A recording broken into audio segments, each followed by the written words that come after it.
The Golden Age of Comic Books, month number 15, are all the comics for the cover date of August 1939. This is by far the biggest month in comic book history at this point for titles on the newsstands. There was a big jump up to 28 titles this month, up from just 23 the month before.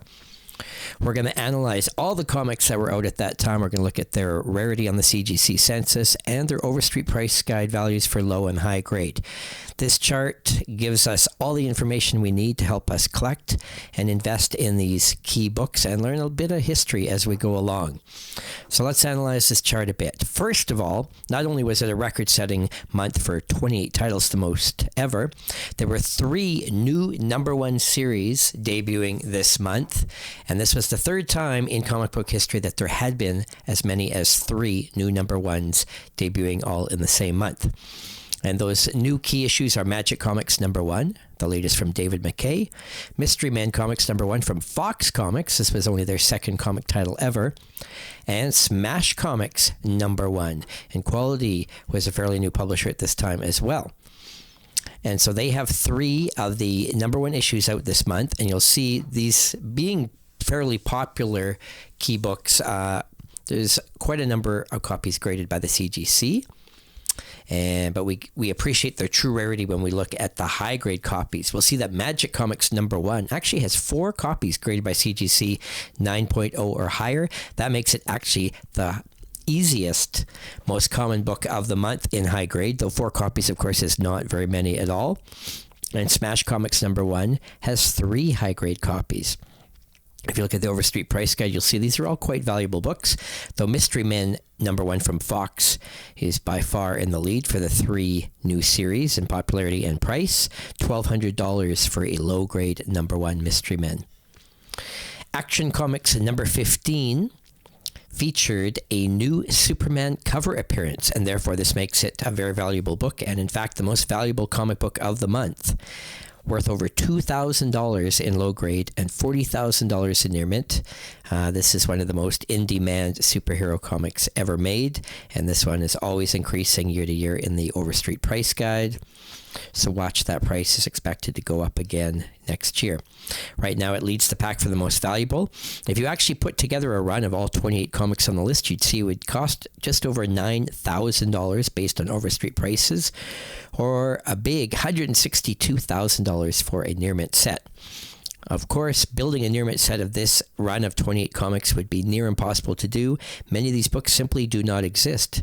And when we look at the CGC census for these books, we'll see that only 23 high-grade copies exist of all of these comics in total. That is less than 1 copy per each book on the list, as the majority of the books have 0 high-grade copies graded. And my CGC census tally includes restored, qualified, and signed copies as well. So this is every copy that is out there. If we look at what it seems to be the rarest books of all, Popular Comics number 42 and Ace Comics number 29 both have 0 copies graded by the CGC in any condition. This is primarily due to the fact that they are lower price books, and therefore dealers have not rushed to get these books graded in low grade. What's interesting though is these books also have 0 copies graded in any condition. There's no high grade copies, and so even though they have lower price tags, these books are extremely scarce. DC Comics leads the way for the most valuable and the highest graded books. Detective Comics number 30 has 50 copies graded, and that features the 4th appearance ever of Batman. And of course, Action Comics number 15 has the most copies graded at 64 copies. These two are way in the lead. After that, we have another DC title, Adventure Comics number 41, featuring the 3rd appearance of the Sandman at 26 copies. Finally, after that, we've got the new number 1s, Mystery Men from Fox, and Smash Comics number 1 from Quality. So there's 5 comics on this list that actually have more than 20 copies graded.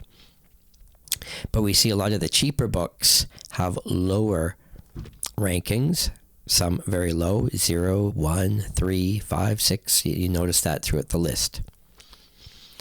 There is a connection between books that get graded and their price guide value. The more valuable the book, the more likely it is that somebody will get their copies graded to prove their grade. And of course, a lot of sellers with the key books, especially these early superhero books, a lot of dealers will charge over guide for them. And so there is a lot of profit to be made. So the cheaper books, especially the non-superhero books, sort of get left in the dust here. They have lower overstreet price guides. They don't move much year to year, and they just simply don't get graded. Famous Funnies was still the longest running comics on the newsstand at this time, now up to issue 61. It is now the least valuable comic on the list because, of course, by the time you get to issue 61, there's nothing too special about this. Definitely not a key issue. And therefore, the lowest prices in the Overstreet Price Guide in any condition is for Famous Funnies. The other thing about Famous Funnies is that it was such a popular selling title. This month it happened to be the third best-selling comic book on the newsstands. It was very popular. If we take a moment quickly and look at what were the best sellers, well, Action Comics was by far now the most popular best-selling comic month to month, featuring Superman. And so the sales for August 1939 for the August issue, keep in mind these sales are not based on the cover date that we're using for our chart, but this is the actual release month. So these issue numbers may be 1 month off. But nevertheless, Action Comics was the best-selling comic, selling 550,000 copies in August 1939. After that, the best-selling comic book on the newsstands is Tip Top Comics, 420,000 copies, and that is followed by Famous Funnies at 389,000, and Feature Comic, very popular at 327,000. Comics on Parade at 273,000. Everything else is below 200,000 copies each. We do not have the sales figures for every comic on the newsstands, but this gives us a pretty good idea what was happening. DC's group of 4 titles overall was very popular, but keep in mind that the Action Comics sales were almost half of the entire sales for the company.